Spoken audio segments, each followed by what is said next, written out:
Terima kasih Anda masih bersama kami pemirsa, dan kita saat ini masih berhubungan tersambung dengan mantan komisioner KPU I Gusti Putu Arta. Pak Putu masih bersama kami ya Pak? Ya Mas, siap. Pak Putu, pertanyaan saya karena ini beberapa orang sudah mulai bertanya-tanya juga. Kenapa DKPP kemudian baru menjatuhkan pemberhentian tetap pada kasus yang terakhir? Padahal kalau kita melihat ada sekian kasus pelanggaran etik yang lain, termasuk yang dijatuhkan sanksi dengan peringatan keras terakhir, itu sebetulnya lebih relevan, lebih terkait dengan kinerja dari Hasyim Asyari ataupun komisioner KPU yang lain, karena itu menyangkut kerja KPU terkait dengan kepatuhan terhadap peraturan perundang-undangan dan berbagai aturan-aturan yang lain. Kenapa baru saat ini? Karena ini kan tadi lebih ke personal ya sifatnya ya Pak, apa yang dilakukan pelanggaran etika oleh seorang Hasyim Asyari. Kalau menurut Anda seperti apa pertimbangan DKPP Pak Putu? Nah, saya harus berbicara pengalaman soal ini ya. Artinya termasuk ketika membaca dalam tanda kutip perilaku DKPP dalam mengambil putusan. Kita masih ingat misalnya ketika putusan KPU dinyatakan bersalah secara etik ketika memasukkan Gibran gitu ya, sebagai bakal calon. Itu putusannya kan juga selesai pemilu itu.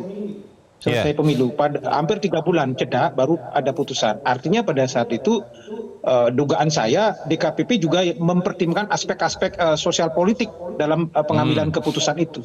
Kalau putusan itu kemudian dilakukan sebelum pemilu, padahal pencalonan sudah selesai, padahal seminggu lagi sudah mau pemungutan suara, betapa gaduhnya Republik ini, kira-kira begitu. Akhirnya kemungkinan DKPP kemudian mengulur waktu selesai pemilu baru kemudian diputus. Sama dengan kasus yang sekarang ini.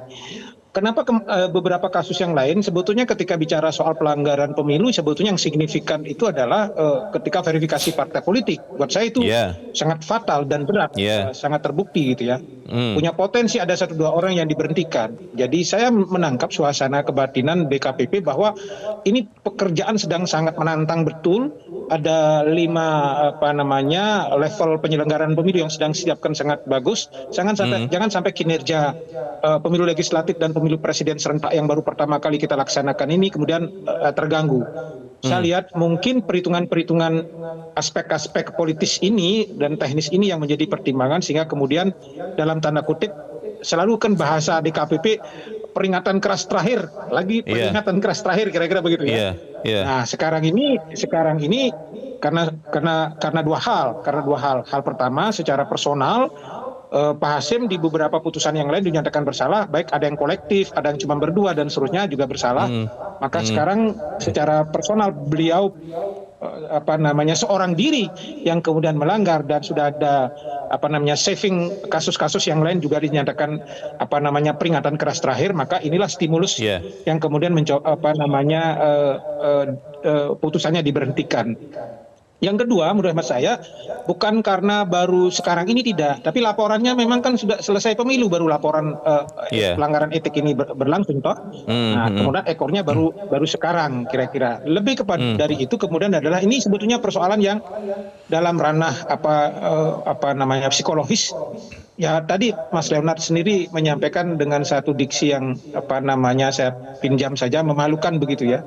Jadi menampar muka penyelenggara ya, mungkin itu dalam tanda kutip mungkin yang dilihat DKPP relatif agak tidak termaafkan gitu ya, sehingga akhirnya diputuskan kemudian untuk diberhentikan. Jadi 3 pertimbangan itulah yang saya kira menjadi argumentasi dari DKPP untuk mengambil keputusan bahwa hari inilah dengan peristiwa ini Ketua KPU dinyatakan diberhentikan tetap permanen begitu Mas.